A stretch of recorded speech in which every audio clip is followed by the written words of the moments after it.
Ladies and gentlemen, please remain standing for the invocation by the United States Military Academy Chaplain, Colonel David Bolas.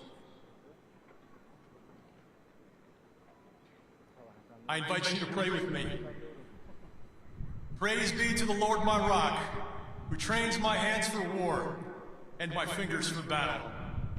Almighty God, we are gathered here with hearts full of gratitude and pride as we witness the graduation of the West Point class of 2025.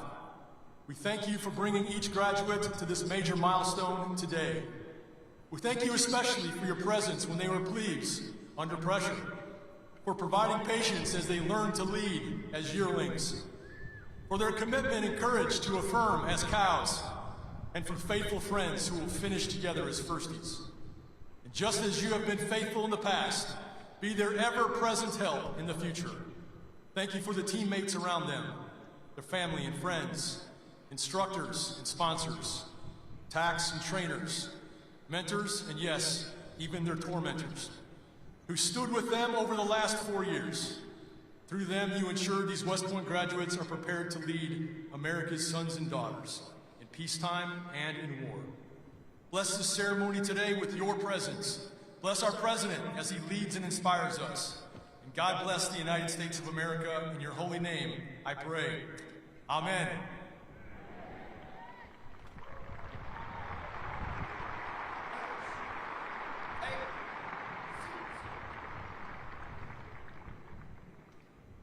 Please be seated.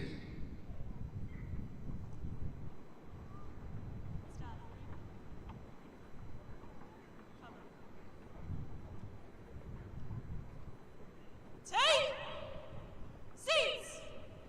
Staff dismissed.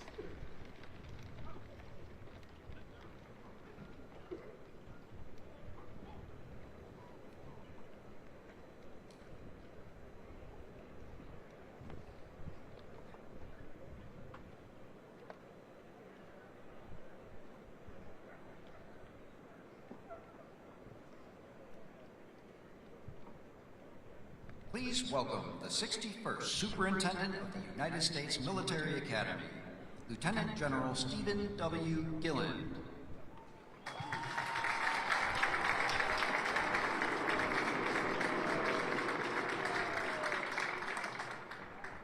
Mr. President, Congressman Womack, Congressman Ryan, Secretary Driscoll, General George, our Chief of Staff of the Army, distinguished guests and alumni, teammates, family and friends, ladies and gentlemen, good morning and welcome to West Point, home of the United States Military Academy.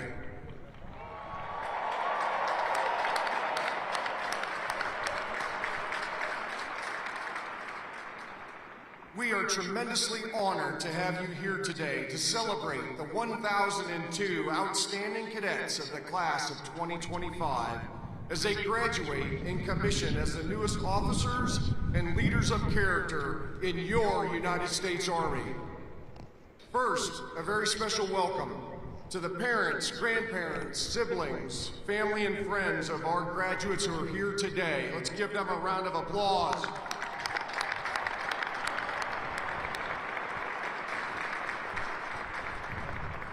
Thank you all for the love and support and encouragement that you've given your cadet along their journey at the United States Military Academy. I'd like to acknowledge the members of the 50-year affiliate class for our graduating class, the Courage and Drive class of 1975.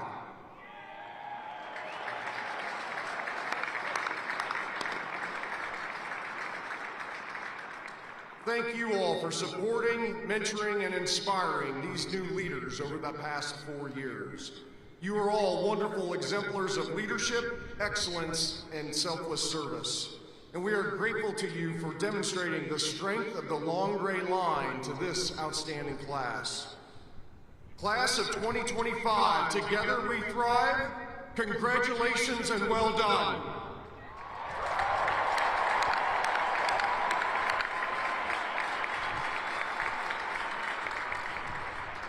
Today, your cadet experience at West Point may come to an end, but today really marks a milestone in your personal journey as you assume the mantle of leadership as officers in our Army.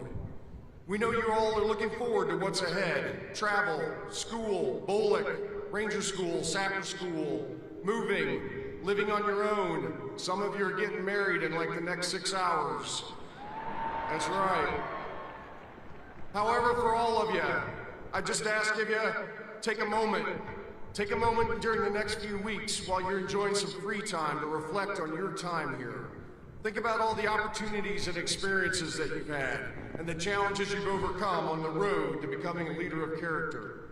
Think about the hard work, some blood, a lot of sweat, as well as the grit, toughness, determination, and the continual pursuit of excellence. Think about the friends you've made and the relationships developed, the camaraderie with teammates, the TACs, instructors, coaches, and old grads who've encouraged and mentored you, and the family and friends who supported you and cheered you on. Take a moment to appreciate and thank all the people who've helped you get to this point, and be grateful for all the experiences and opportunities that have helped shape you these past 4 years. As you pursue this journey as a leader of character, remember, today is about the responsibility of service to our country and to the American people. Today is about challenging yourself, challenging others to be better teammates, better officers, better leaders of character. It starts with you each and every day. Today is also about the responsibility of leadership as Army officers. Your responsibility to support and defend the Constitution of the United States, to be standard bearers, to lead by example and embody what right looks like. Most importantly, today is about your responsibility, your obligation to the citizens of our nation and to your soldiers, America's sons and daughters, to give them your very best leadership every single day. Also, take a moment to reflect and understand what it means to be a graduate of the United States Military Academy. People expect more from you as a graduate of this institution. You represent this institution and you represent the United States Army every single day. You now join a proud legacy of leaders of character who've committed themselves to selfless service and continual excellence, guided by our Army values and the ideals of duty, honor, country. Those ideals, they unify us and they define us. They define who you are as graduates of the United States Military Academy. And just as they've inspired you, you will now in turn inspire future generations. The class of 2025, you are ready to face the challenges that await you, prepared to live honorably, lead honorably, and demonstrate excellence in everything that you do. Congratulations and Godspeed to all of you. Mr. President, on behalf of the team at the United States Military Academy, it is an honor to present this outstanding class to you this morning as our nation's newest warfighters and leaders of character.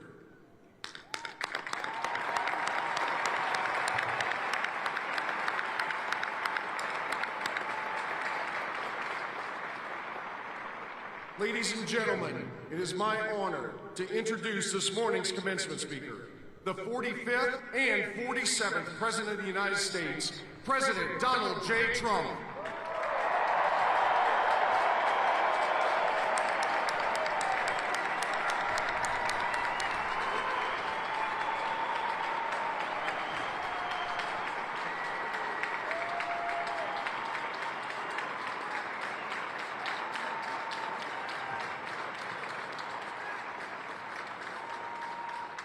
Well, I want to thank you very much. This is a beautiful place. I've been here many times, going to high school, not so far away. A good place, also a military academy. Not quite of this distinction, but it was a lot of fun for me. And I just want to say hello, cadets, and on behalf of our entire nation, let me begin by saying congratulations to the West Point class of 2025. You are winners, every single one of you. Thank you.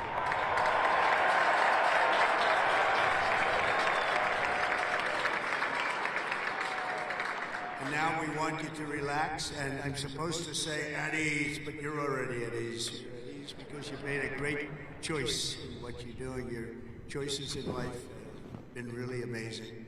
So this is a celebration, and let's have a little fun. I want to thank your highly respected Superintendent, General Stephen Gillen, and he is really something. I got to know him backstage with his beautiful family, and his reputation, his wife is just incredible. His reputation is unbelievable, and thank you very much. And your daughter is a winner also, just like everybody out there, a real winner. Thank you. Thank you.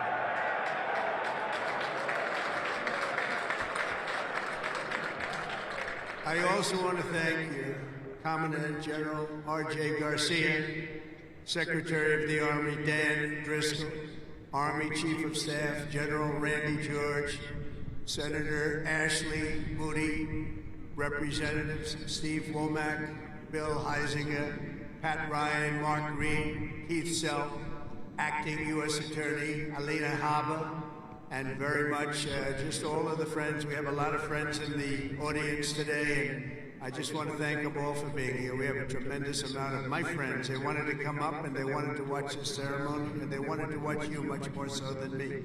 So I just want to thank so many people here.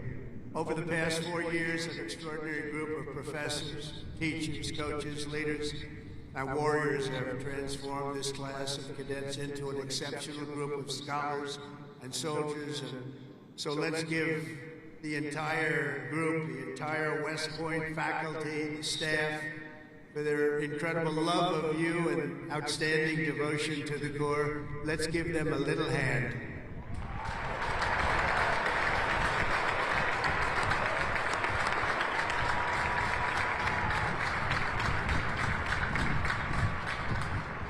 And importantly, we can't forget all of those people beaming with pride. Look at them in the audience. So they're so proud.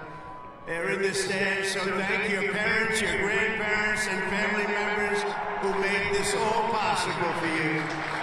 Thank you.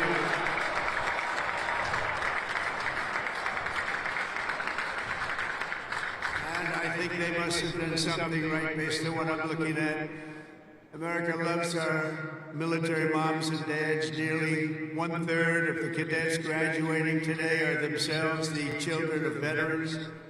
So to everyone with us this morning who served America in uniform, no matter your age, please stand so we can salute your service. We'd like to see who you are.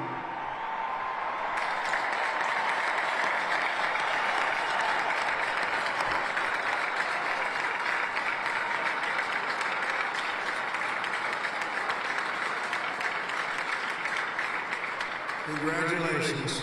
Great job. Every cadet on the field before me should savor this morning, because this is a day that you will never, ever forget.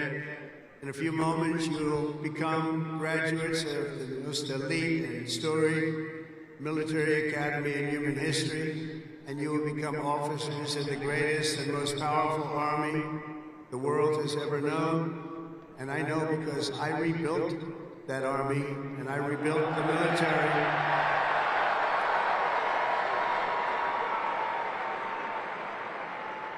And we rebuilt it like nobody has ever rebuilt it before in my first term.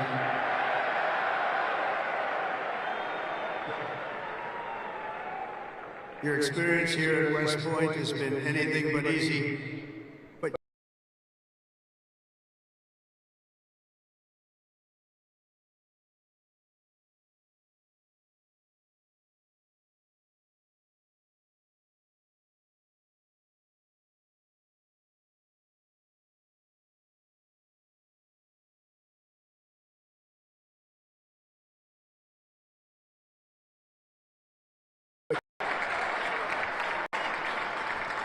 Looking out at all of you today, I can proudly say, mission accomplished. Great job.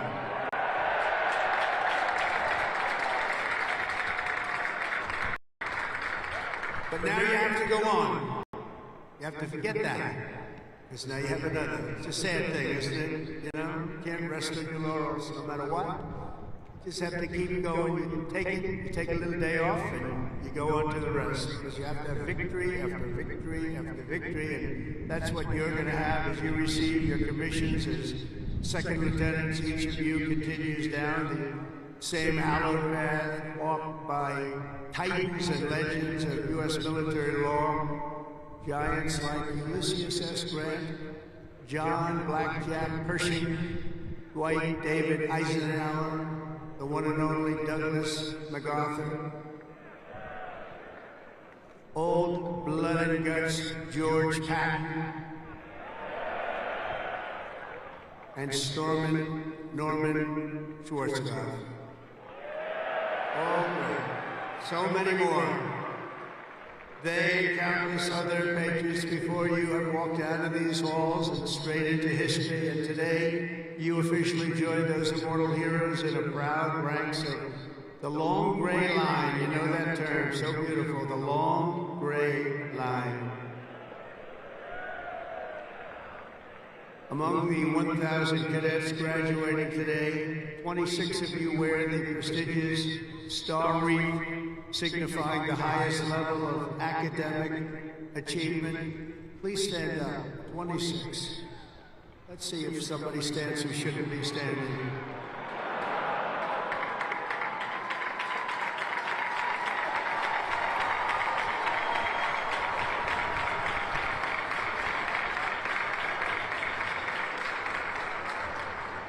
Congratulations, it's a big honor.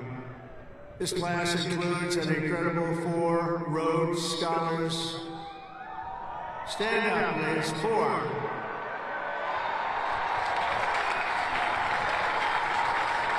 Wow. That's tied for the most of any West Point class since 1959. That's great, 4. Congratulations. Boy, oh boy, oh boy. I want to bring them right to the Oval Office. I don't want to have them go too far away from me. 8 cadets here today took on the challenge of designing their own hypersonic rocket. Oh, we can use you. Building them right now. You know, we had ours stolen. We are the designer of it. We had it stolen during the Obama administration. They stole it. You know who stole it? The Russians stole it. Something bad happened. But we're the designer of it. We're now building them, and lots of them.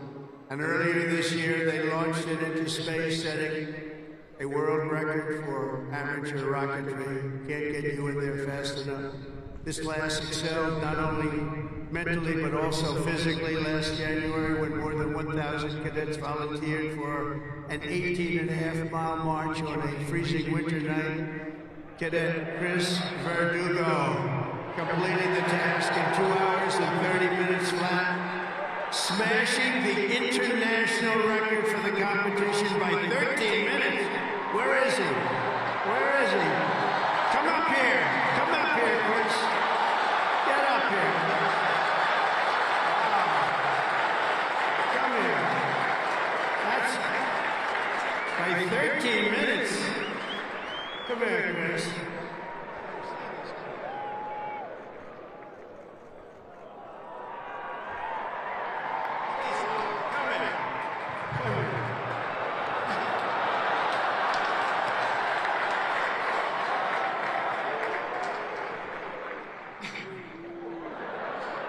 It's been a long 5 years, but I couldn't have done it with any of these guys. Love you guys.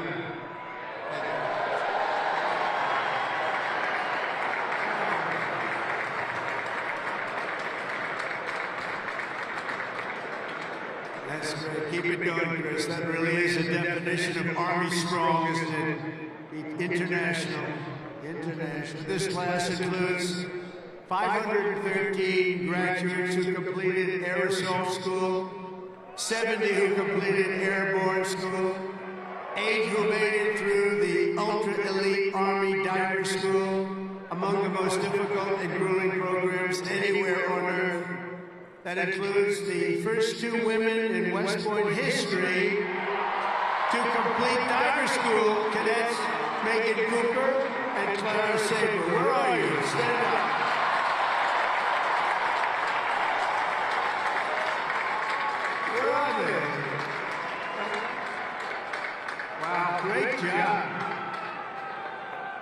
is not easy. Congratulations, Megan and Clara. That's a job well done. Thank you very much. Some of you achieved a different kind of distinction here at the Academy, including 7 century men who completed 100 hours of marching for disciplinary, infractions. No, don't tell me I'm doing this. Oh, I'm so sorry. Would you like to stand up?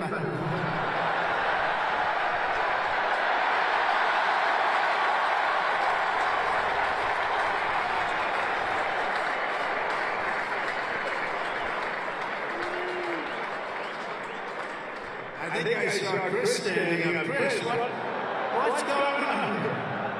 Well, you had one good, one not so good, right, Chris? Can't believe Chris is standing. But we want everyone to leave here today, Chris, so you're going to be okay, because I'm going to do something with a clean slate.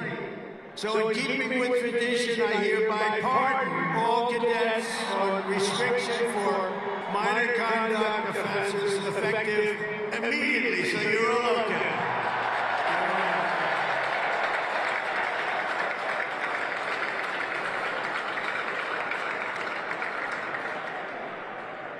The class of 2025 is a lot to be proud of, including your first-rate athletes and athletics. You are something.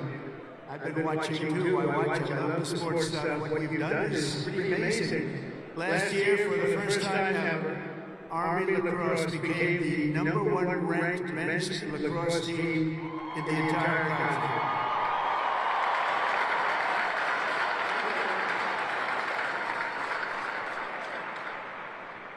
Those of you on the team, stand. That's a big honor. Stand.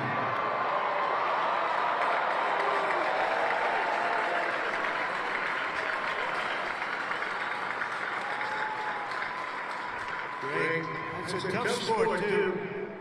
That's #1 in the country. Your sophomore year, Army football beat Navy 2017. And the next year, you did it again, beating Navy 17-11 and dominating Air Force 23-3. But this year, the Black Knights fought your way into the top 20 nationally and racked up your longest winning streak since 1949 with the help of graduating quarterback cadet Bryson Daly, or as you call him, Captain America.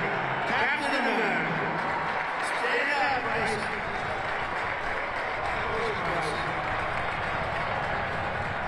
We gotta get him up here, right? Come on, Bryson.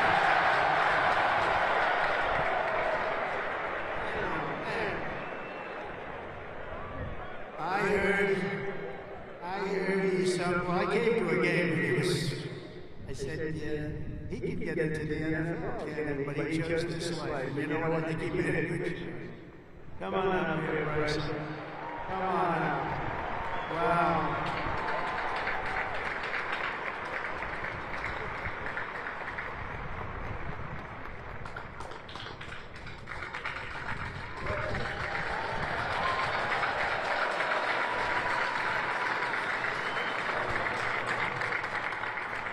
Go Army football. Shout out the Hogs, H4. Can't wait to graduate. Love you guys.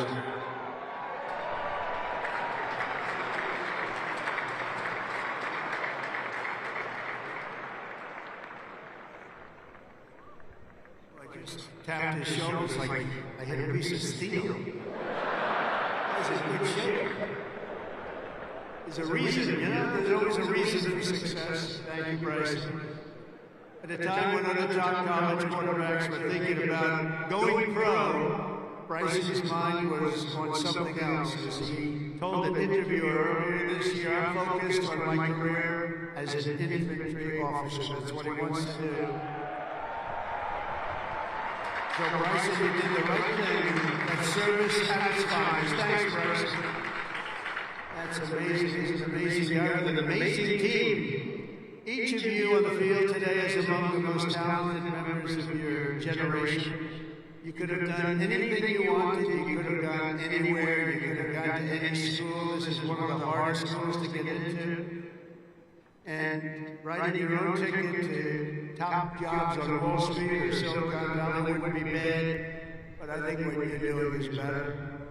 Instead of sports teams and spreadsheets and software, you chose a life of service, very important service, instead of stock options. And I do that stuff. It's sort of boring. Honestly, compared to what you're doing, it's real boring. You chose honor and you chose sacrifice. And instead of business suits, dress shoes, you chose money boots and fatigues, keeping yourself in shape. Because West Point cadets don't just have the brightest minds, you also have the bravest hearts and the noblest souls of amazing people. I could not be more proud to serve you as your commander-in-chief, and our country is doing well. We've turned it around very quickly. We've turned it around.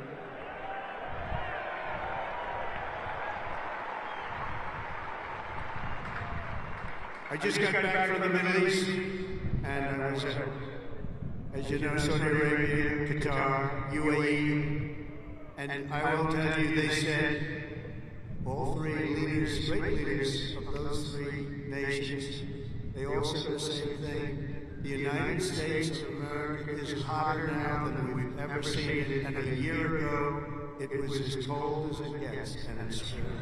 It's true. We have the hottest country in the world, and the whole world is talking about it. It's an honor for all of us. I cannot wait to see the glory that is still ahead. However, for the West Point class of 2025, and we're going to help you a lot because we're going to give you a nation as good or better than it ever was. That's what I promise you.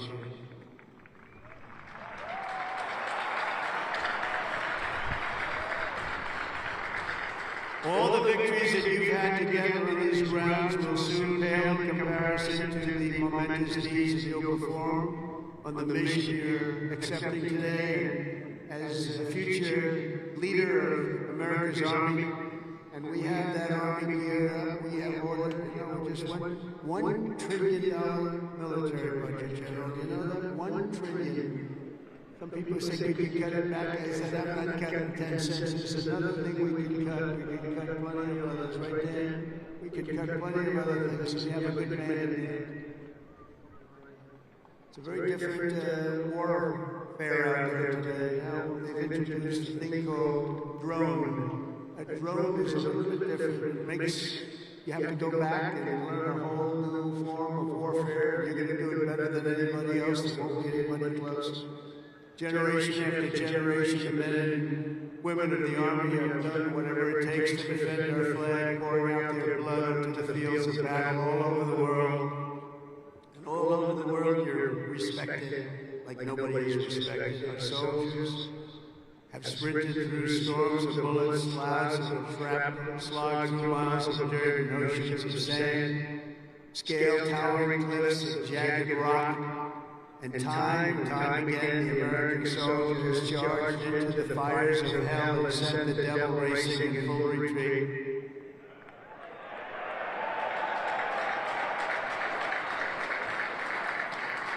No task has ever been too tough for America's Army, and now that 250-year legacy of glory and triumph belongs to you.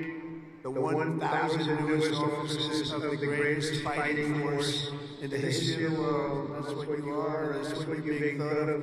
Again, you are the first West Point graduates of the golden age of America. This is the golden age. Promise. We're the new age. This is the golden age. And you're going to lead the Army to summits of greatness that has never reached before. You see that. You see what's happening. You see what's going on in the world. Each of you is entering the officer corps at a defining moment in the Army's history. For at least 2 decades, political leaders from both parties have dragged our military into missions it was never meant to be. It wasn't meant to be. People would say, why are we doing this? Why are we wasting our time, money, and souls in some cases? They sent our warriors on nation-building crusades to nations that wanted nothing to do with us, led by leaders that didn't have a clue in distant lands, while abusing our soldiers with absurd ideological experiments here and at home. All of that's ended, you know, all of it's ended strongly. They're not even allowed to think about it anymore. They subjected the armed forces to all manner of social projects and political causes, while leaving our borders undefended and depleting our arsenals to fight other countries' wars. We fought for other countries' borders, but we didn't fight for our own border, but now we do, like we have never fought before. But under the Trump administration, those days are over. We're getting rid of the distractions and we're focusing our military on its core mission, crushing America's adversaries, killing America's enemies, and defending our great American flag like it has never been defended before.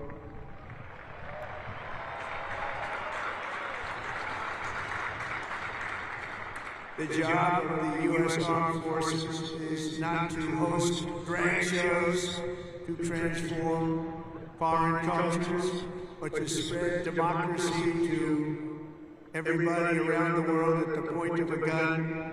The military's job is to dominate any foe and annihilate any threat to America anywhere, anytime, and any place.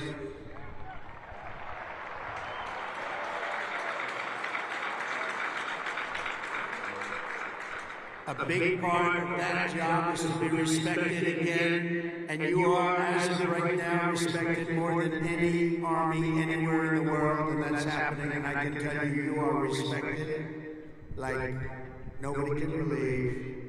As president, I am laser focused on our core national interests. My preference will always be to make peace and to seek partnership, even with countries where our differences may be profound. As you know, we're working on a lot of things right now. When I left office 4 years ago, we had no wars, we had no problems. We had nothing but success. We had the most incredible economy, the single greatest economy for a president in history. I think we're going to beat it this time by a lot, if you want to know. But we had something going on very special. But if the United States or its allies are ever threatened or attacked, the Army will obliterate our opponents with overwhelming strength and devastating force. That's why my administration has begun a colossal buildup of the United States Armed Forces, a buildup like we've never had before. Peace through strength, you know the term. I've used it a lot.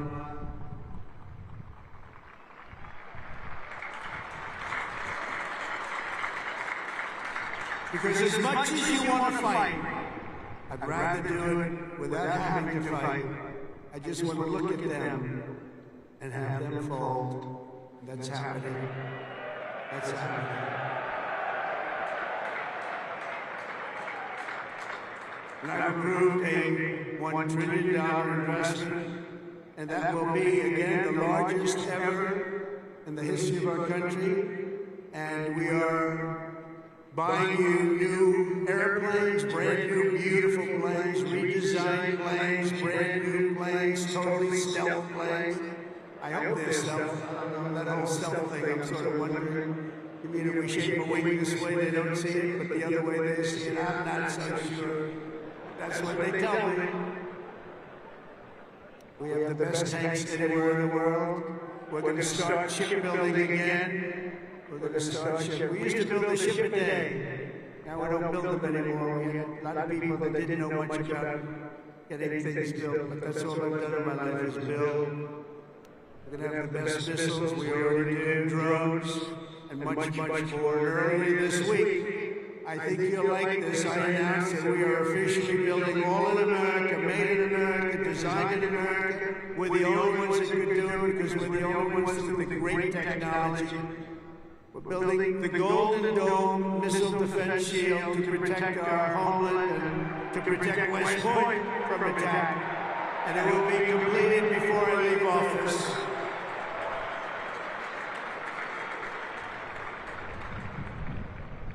And you wouldn't think this, but our enemies are very unhappy about it. You've been hearing, you've been reading. Why are they doing that? Why? Well, we're doing it because we want to be around for a long time. That's why we're also restoring the fundamental principle that a central purpose of our military is to protect our own borders from invasion. Our country was invaded for the last 4 years, and they've allowed people to come into our country that shouldn't be here. Criminals walk in, no vetting, no checking, no nothing. Where are they coming from? And they were taking people out of prisons, they were taking gang members, they were taking the mentally insane and allowing them to come in, and we're getting them out of our country. We have no choice. We're getting them out and bringing them back where they came from. Have no choice. And it's not easy. It's not easy.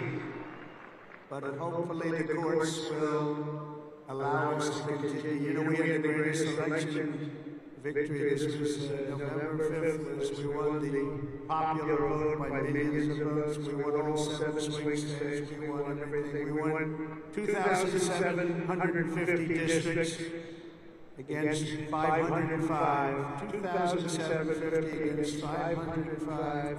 We had a great mandate, and it gives us the right to do what we want to do to make our country great again, and that's what we're going to do. And on day one, I deployed our military to the southern border, and since that day, we've reduced the number of illegal border crossings, where there used to be hundreds of thousands of people coming into our country a day. We had nobody come in the last week and a half.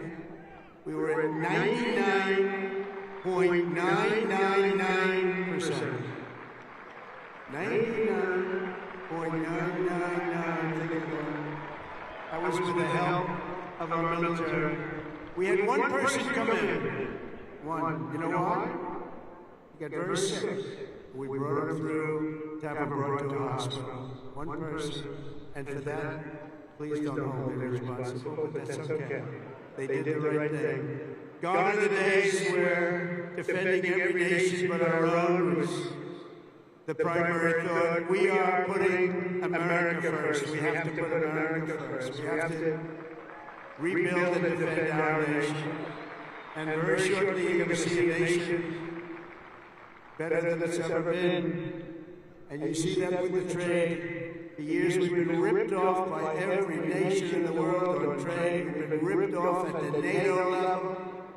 We've been ripped off like no country has ever been ripped off. They don't rip us off anymore. They're not going to rip us off anymore. And you're seeing it. You have to watch what we're doing in trade. I know it's not your primary thing, but it's quite important in all fairness. But watch, you'll see what's going on. Been reading about it over the last few days. We're making deals with other nations that were nobody thought it would be even possible. And the reason is very simple. They respect us again. They're respecting our country again. That's what we want. And everything we do, we are bringing common sense back to America. It's all about common sense. We can say we're liberal, we're conservative. The new word is progressive. They don't like using the word liberal anymore. That's why I call them liberal. But whatever you are, you know, most importantly, you have to have common sense, because most of it's about common sense when you get right down to it. And we have a lot of people with a lot of very smart people, but they have to have common sense. And we've liberated our troops from divisive and demeaning political trains. There will be no more critical race theory or transgender for everybody forced onto our brave men and women in uniform or on anybody else for that matter in this country. And we will not have men playing in women's sports, if that's okay.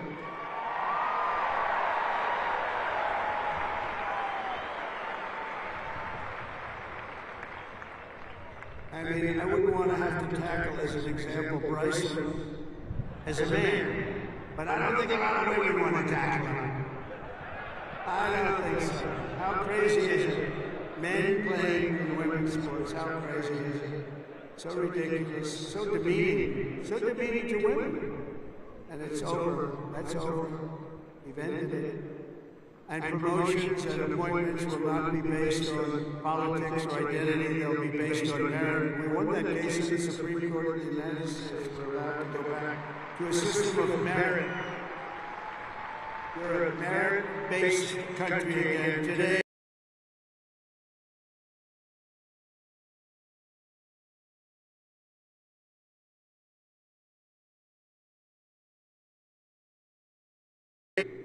Recruiting shortfalls. And just last year was the worst of all. The last year of the Biden administration. We couldn't get anybody to join our military. We couldn't get anybody to join our police or firefighters. We couldn't get anybody to join anything. And right now, just less than a year later, we just set a brand new peacetime recruiting record. The most people joined, and we are brimming. In fact, be careful. There's somebody going to try and take your job. Be careful. You better be good. We are brimming with confidence, and we're brimming with people. We had the best recruiting month that we've had in memory. Nobody remembers anything like it. And that's all because they have spirit now. They have spirit. They have a spirit for our country. And now everybody wants to be doing what you're doing. Think of that. So it's really a great honor, I will say. And I'm pleased to report that by next week, the Army is expected to surpass its recruiting targets for the entire year, something that hasn't happened in 28 years where we've had that. So that's pretty good.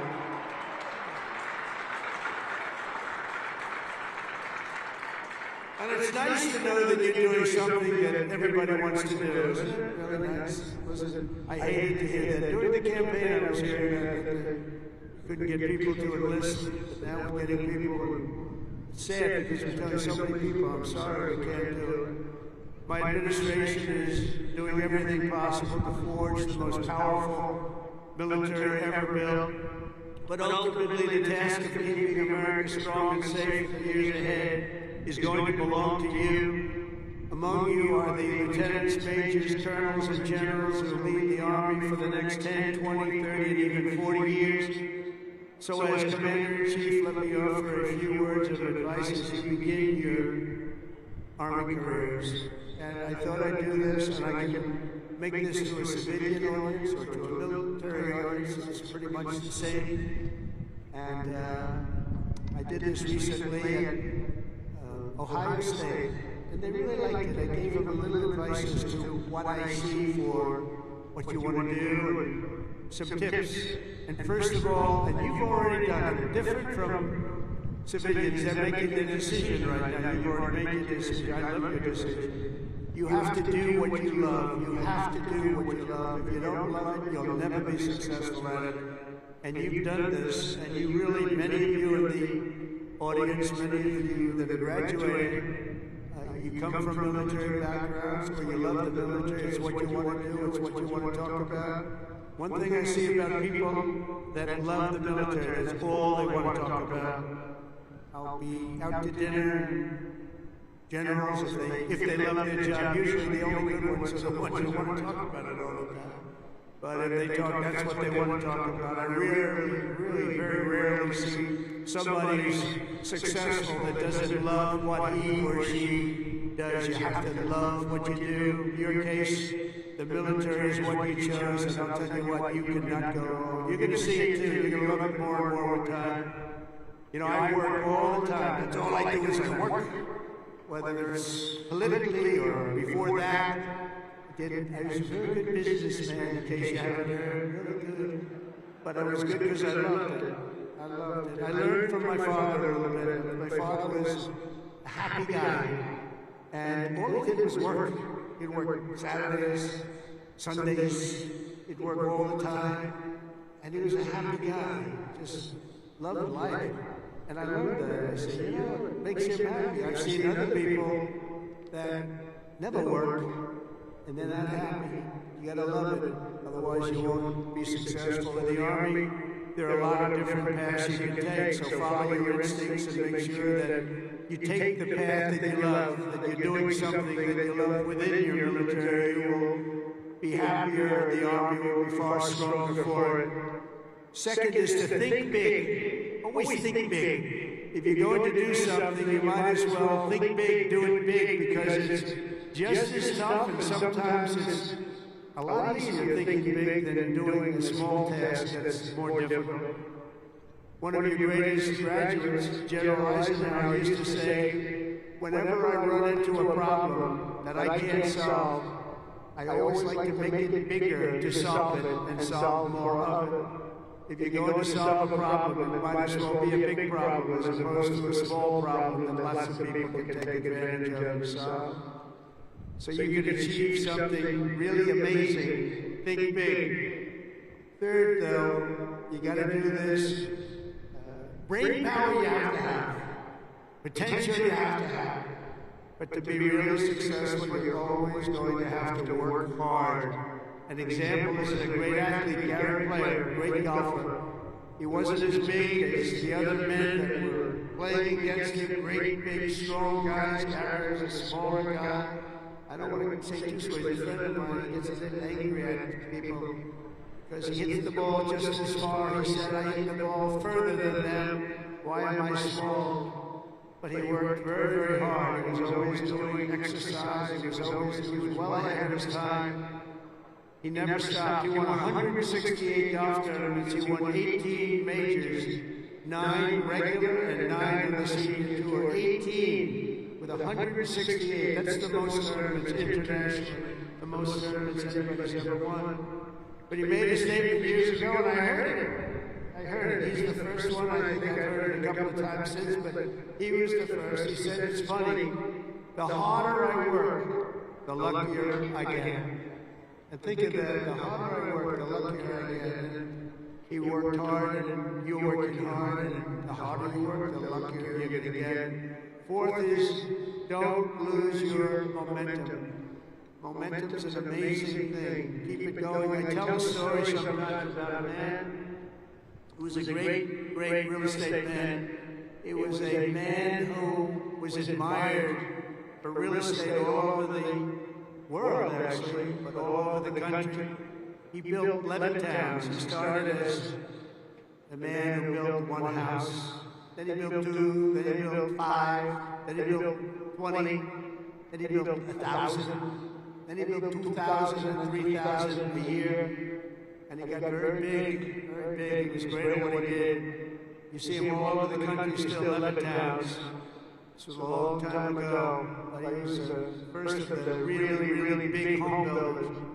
And he became very rich. He became a very rich man. And then he decided to sell. He was offered a lot of money by a big conglomerate, Gulf and Western, a big conglomerate. They didn't do real estate. They didn't know anything about it, but they saw the money he was making. They wanted to take it to a public company. And they gave him a lot of money, tremendous amount of money, more money than he ever thought he'd get. And he sold his company. And he had nothing to do. He ended up getting a divorce, found a new wife. Could you say a trophy wife? I guess we could say a trophy wife. It didn't work out too well. But it doesn't work out too well. I must have a lot of trophy wives. It doesn't work out. But it made him happy for a little while at least. But he found a new wife. He sold his little boat. He got a big yacht. He had one of the biggest yachts anywhere in the world. He moved for a time to Monte Carlo, and he led the good life. And time went by, and he got bored. And 15 years later, the company that he sold to called him, and they said, the housing business is not for us. You have to understand, when Bill Leonard was hot, when he had momentum, he'd go to the job sites every night, he'd pick up every loose nail, he'd pick up every scrap of wood. If there was a bolt or a screw laying in the ground, he'd pick it up and he'd use it the next day and put it together the house. But now he was spoiled, and he was rich, he was really rich. And they called and they said, this isn't for us, this business, we do other things. Would you like to buy it back? We'll sell it back to you cheap. And they did. He bought it. He bought it. He thought he made a great deal, and he was all excited. But it was 15 years later. He lost a lot of momentum. Remember the word momentum. And he lost everything. It just didn't work. He lost everything. And I was sitting at a party on Fifth Avenue one night, a long time ago, and yet the biggest people in New York, the biggest people in the country were all in that party. They were all saluting each other, how great they were. They were all telling each other, I'm greater than you. Gets me really, gives you a headache sometimes. But they had all these people that were telling their own stories about how fantastic a cocktail party, and I looked over, and I was doing well. I was invited to the party, so I had to be doing well. I was very, very young. But I made it in real estate, and I looked over, and at the party, sitting in the corner all by himself, nobody was talking to him, was Mr. Levin. He had just gone bankrupt, lost everything. He lost everything. His home, everything. And I went over and talked to him because he was in the real estate business, and I love real estate. I said, hello, Mr. Levin, how are you? He said, hello, Donald, it's nice to meet you. He knew me from being in the business. I said, so how's it going? He goes, not well. It's really not going well, as you probably read. It's been a very, very tough period for me, son. I said, so what happened? Is this anything you can do? He goes, no, there's not a thing I can do. He said, I'll never forget. He said, I've lost my momentum. I just didn't have it. I used to have it, but I lost my momentum. So it's a story I tell, and you have to know when you have the momentum, but sometimes you have to also know when you've lost the momentum. And leaving a field, sometimes leaving what you're doing, sometimes is okay. But you gotta have momentum, but you have to know that momentum is gone. You have to know when to say, it's time to get out. And it's a very sad story. I remember that story so well, like it was yesterday. Fifth, you have to have the courage to take risks and to do things differently. Eisenhower again was threatened with court-martials as a young officer for advocating the new doctrine of tank warfare. Billy Mitchell was thrown out of the Army for pioneering the use of air power. They said, what do you mean air power? Don't be ridiculous. People willing to try and do things differently. It's never going to be easy for them, but they're the ones that are going to really do the important things. They're the ones who are going to make history. So don't be ashamed and don't be afraid. This is a time of incredible change, and we do not need an officer corps of careerists and yes men and people that want to keep it going the way it's been, because it changes rapidly, especially what you're doing. Because believe it or not, you're in a business profession where things change as rapidly like warfare, the type of warfare. Unfortunately, we get to see it with Russia and Ukraine, and we're studying it, and it's a very terrible thing to study, but we're seeing the different forms of warfare. We're seeing the drones that are coming down at angles, with speed and with precision. We've never seen anything like it. Never seen anything like it, and we're learning from it. But your profession changes very rapidly. You've got to be at the top of it. You've got to be right at the head of the needle. We need patriots with guts and vision and backbone who take personal risks to ensure that America wins every single time. We want to win our battles. You know, I defeated ISIS in 3 weeks. They told me it would take 5 years. And the general that did it, you know that story, was named Raisin Cane. His name is Dan Cane, but his nickname was Raisin Cane. I said, your name is Raisin Cane. I love that. Is that a nickname? That's what they call me, sir. I love you, General. I think you're the guy I'm looking for. I want to know that I named Raisin Cane. He is now the head of the Joint Chiefs of Staff, and he's a highly respected man. And we defeated, think of it, ISIS. They said, how long in Washington? Sir, it will take 4 years to defeat them, maybe 5. And maybe we won't, because they're all over the place. And then I met a man that said we could do it in 3 weeks, and he did it in 3 weeks. And that's why he's the head of the Joint Chiefs of Staff right now. And we did things that nobody thought were possible. We've had great military success. When you have the right leader and you have the right people, we have the right people, you can have tremendous success. Sixth, never lose your faith in America and the American people, because they're always going to be there for you. I went through a very tough time with some very radicalized, sick people. And I say I was investigated more than the great, late Alphonse Capone. Alphonse Capone was a monster. He was a very hardened criminal. I went through more investigations than Alphonse Capone, and now I'm talking to you as president. Can you believe this? Can you believe it? So you gotta fight hard, you gotta never give up, and don't let bad people take you down. And let them, you're gonna take them down. A lot of bad people out there. Those people, you have to figure it out. But you also have a lot of great people. Finally, hold on to your culture and your traditions, because that's what makes something really great. And that's what's made the Army great. The culture and the tradition. Whether we're talking about a battalion, a business, a sports team, or even a nation, history has shown that in many ways culture is destiny. So do not let anyone destroy the culture of winning. You have to win. Winning is a beautiful thing. Losing, not for us. Not for us. Not for everybody here. If it was, you wouldn't be here.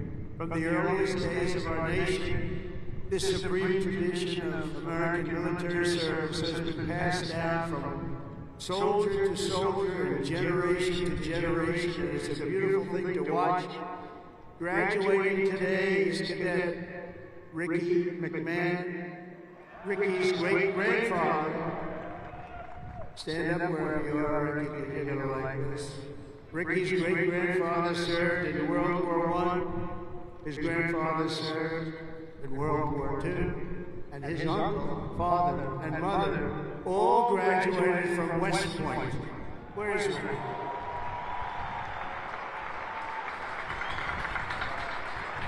In 2004, when Ricky was just a little tiny boy, who would think about that, Ricky, a little tiny boy? His dad, Lieutenant Colonel Michael McMahon, made the ultimate sacrifice for our nation in Afghanistan. Today, Lieutenant Colonel McMahon rests not far from here in the West Point Cemetery.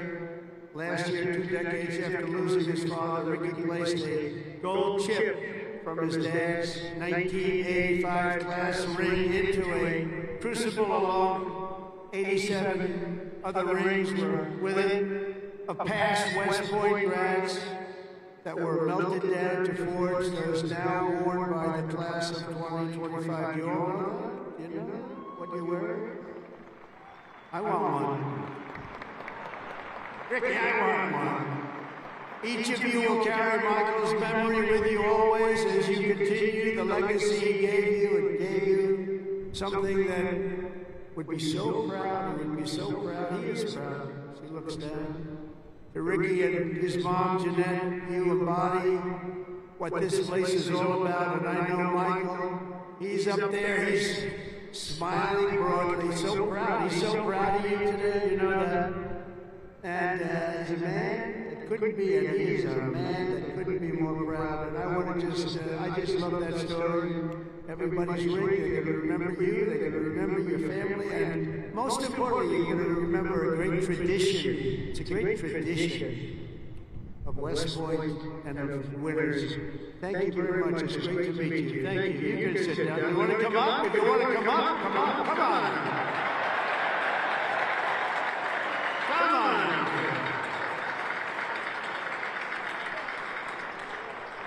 That's nice. Yeah, handsome guy. They're all good looking here. I don't know what's going on. The whole crowd is beautiful. Thank you very much.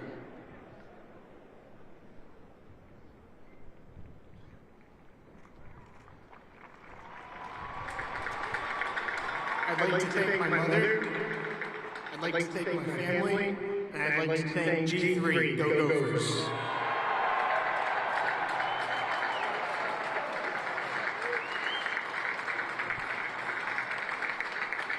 These are good-looking people, I'll tell you. General, what's going on? Look like all a bunch of male models. I can't stand it.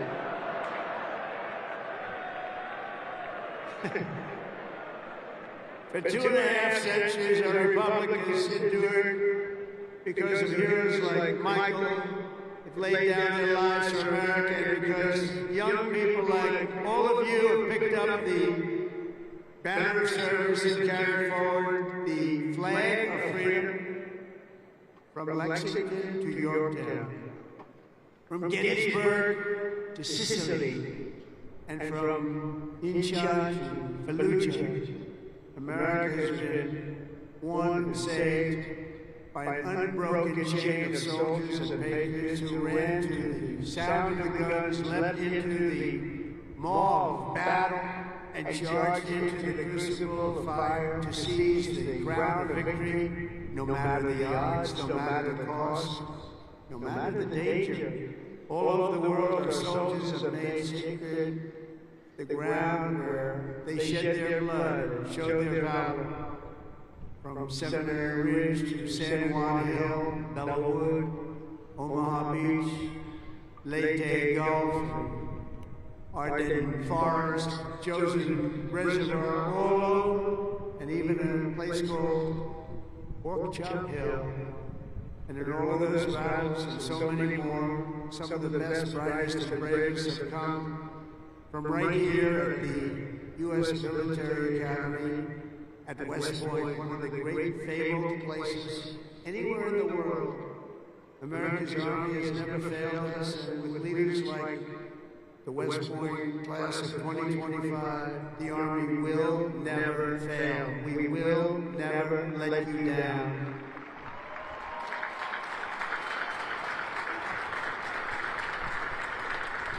And over the last week, I had the honor of speaking to the heads of many countries, and they would say, 2 weeks ago, they said, the 8th, they said, "Sir, we're celebrating the victory today of World War II."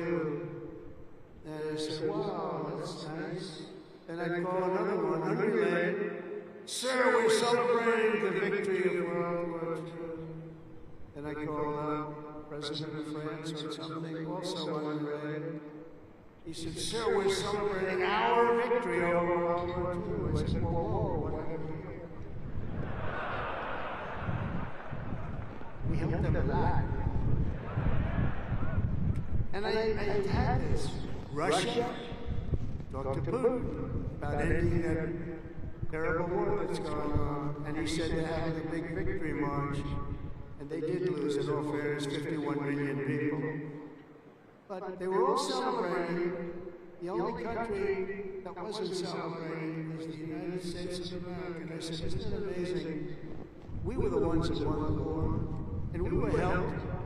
We were helped. In some cases, we had to help them. But we were helped by some of the nations. And we were strongly helped by a couple of them. But every one of them was celebrating. They had Victory Day. They called it Victory Day in Europe, Victory Day all over. And we weren't even thought about. Nobody had a Victory Day. And so I named that special day and another special day from now on as a holiday, but a holiday where we work. Because we don't have enough days. We're going to be having so many holidays, we're not going to be able to work anymore.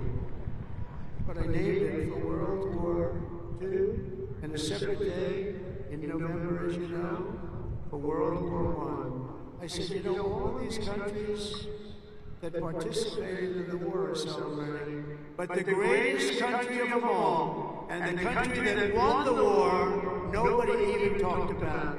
And so we're going to be talking about it too from now on, and I think you'll appreciate it. We won the First World War, we won the Second World War, and you know where we won them from? Right here at West Point. West Point won the war. You won 2 world wars, and plenty of other things. You won't think of it.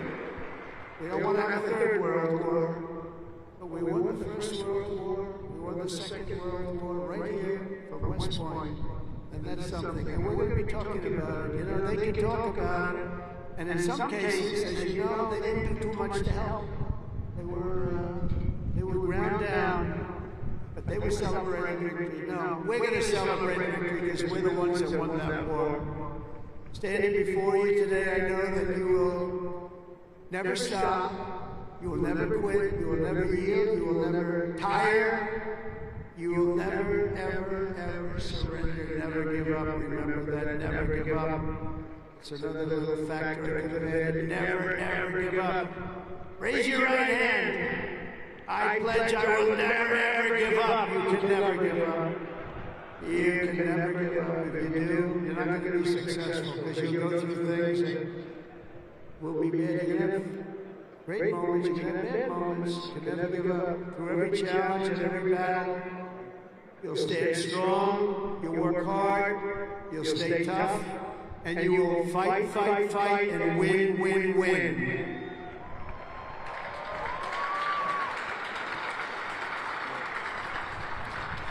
So I want to just congratulate you all. I'm going back now to deal with Russia, to deal with China. What's that all about? That's a bitch. And to get you lots of victories. So we're going to keep winning. This country is going to keep winning, and with you, the job is easy. I want to thank you all. Congratulations to the class of 2025. God bless you all. Incredible people. Thank you very much, everybody.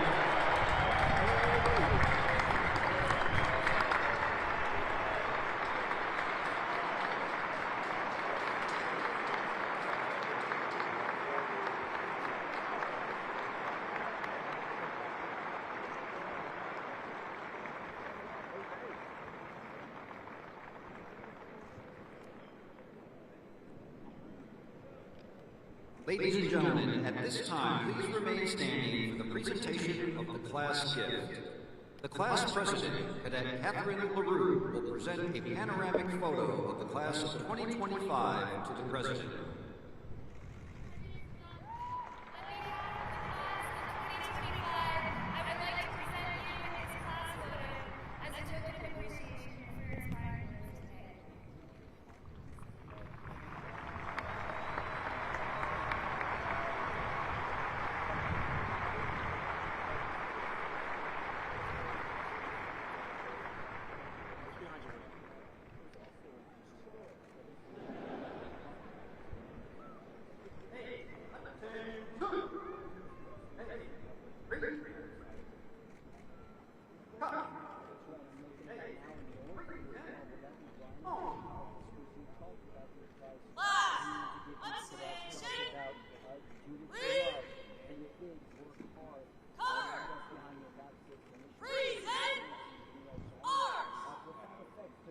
Ladies and gentlemen, please rise for the departure of the president.